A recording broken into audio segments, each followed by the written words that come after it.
analyst Sean Farnham. Sean, Cam Boozer, he was fantastic again last night. We've talked about this before, but what has impressed you most from the future lottery pick? Just his ability to allow the game to come to him. I mean, last night North Carolina State played zone, and it's something they hadn't done really all season long. And Cam Boozer didn't force the issue, and instead he allowed the game to come to him, allowed to become a playmaker, reads the defense, sees everybody, draws so much attention, able to set up his teammate with a quick read and just deliver the ball on time and on target with a massive dunk. And that starts to open up the interior. And then this play you saw in the highlights, just post up high. Let him push you up the lane line. That's fine. You know where the two guys are in front of you. Check middle to see where the double team's coming, and then spin away and be able to finish.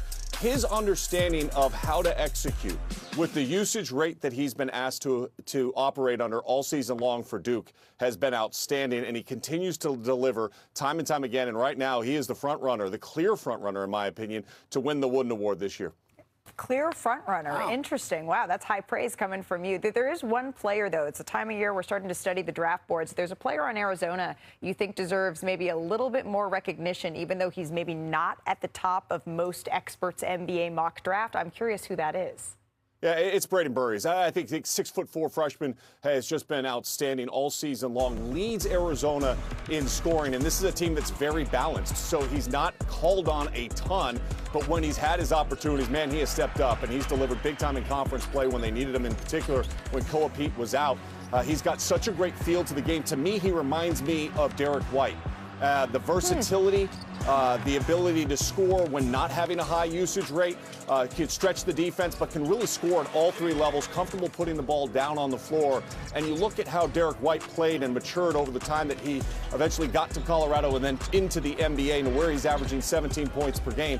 I think the trajectory for a player like Braden Burries is exactly that, a guy that's going to average around 15 to 17 points per contest when he gets into the NBA, and there's a reason why he continues to move up draft boards as Arizona continues to execute, and he's getting tested right now against some of the best defenses in college basketball when you look at the Big 12 night in and night out. He's been really impressive for Tommy Lloyd. There's not a GM around the NBA that if you said you could get a steal like Derek White, that they wouldn't say, oh, yeah, sign me up. That could be a championship piece. Very, very interesting stuff. Sean Farnham, we always appreciate the time, although next time, bring back the Hawaiian shirt, please. Hey, here's a look at ESPN's latest mock draft. The quartet of freshmen, they are sitting there at the top. Kansas's Darren Peterson is in the top spot.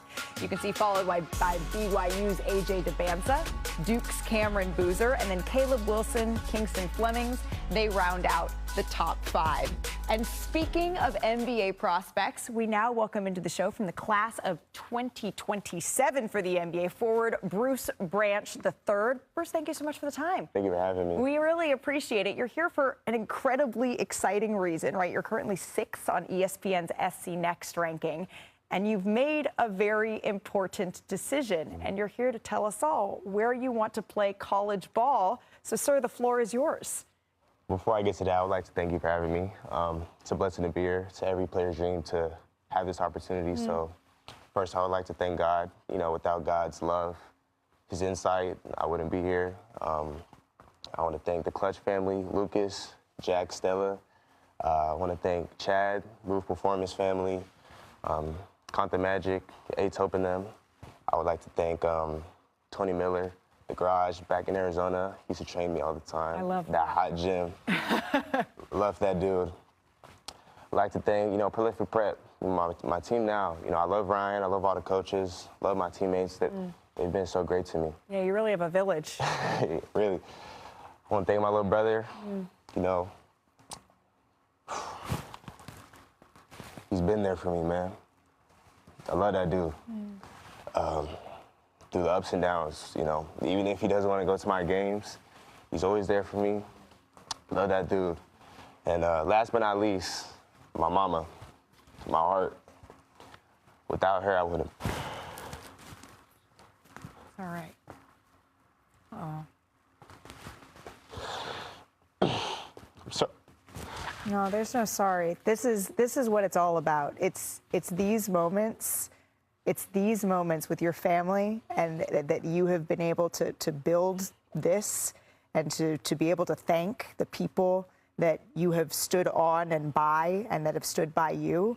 That's what this moment is all about. So take your time, and your lovely mama is over here watching. and I know how very proud she is of you because she mentioned it. I'm so excited to hear about this from you. So please take your time.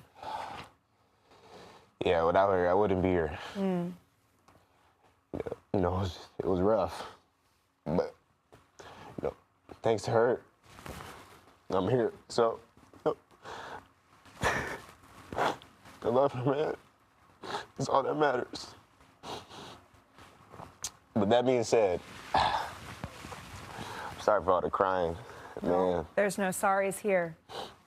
That being said, next year, I'll be playing college basketball at BYU. Okay, at BYU. Go Cougs. Bruce Branch III committing to BYU here on NBA Today. His little brother, his mama, both in studio with him for this moment, and we've already got the jersey on, which I love. Bruce, I can tell how much this journey has meant to you to get to this point. And you talk about your mom and you talk about your brother. When you now sit in the fact that you are headed to BYU, what kind of player and maybe even more importantly, what kind of person is this program adding? Man, one thing my mom always taught me is, respect others. That's the most important thing, and it's all I've done all my life. And, thanks to her, I have that great character. And shoot, my little brother, sometimes he's a little butthole to me, but that's little siblings, right? Character development, he's made me a better person. So real respectful. I love Kevin Young and all of them. So I'm real happy. And I'm excited for this decision. I think that you already have gained some fans in watching the relationship. You talk about the relationship that you have with your family, and you're only going to gain even more as our viewers learn more about your game. Is there a player or a person that you look at and you say, yeah, you know what, I got a little bit of this, I got a little bit of that in my game? So, yeah, my mom taught me to be confident. I want to be Bruce Branch III, but some players or player, I love Penny Hardaway. That big guard, 6'8", play make, create his own shot. That's someone I watch a lot. I watch Devin Booker, the mid-range game. I watch pretty much, all the main shot creators, Shea, Devin, Kevin Durant. Yeah, I watch film with Phil Beckner, if you know Phil Beckner. He teaches me a lot. Yeah. So, yeah, but my favorite, Penny Hardaway. I love Penny Hardaway. Penny Hardaway is your favorite. That's a good favorite to have, especially because you've gotten to work out with the LeBrons, the Tyrese Maxeys of the world. And so really you're coming in with such a deep skill set into college. And I'm really excited to see you at BYU. Your mom, your brother, as we mentioned, are here. And so before we say goodbye, I wanted to invite your mama, your brother over here for a congratulations here, because this is what this moment is really all about. So Mom, in the matching jersey that we already have here, and your little brother already rocking the matching jerseys. Congratulations. We're so very happy for you, for your entire family. Thank you. And this right here is what it's all about. We cannot wait to watch. Congratulations. And this is, the BYU certainly got a very, very special young man here. Hey, coming up here on NBA Today, let's talk about some rookies, because Kon Knueppel is the new favorite to win Rookie of the Year. But will that last? We're going to dive into the race for Rookie of the Year after the break. I started crying.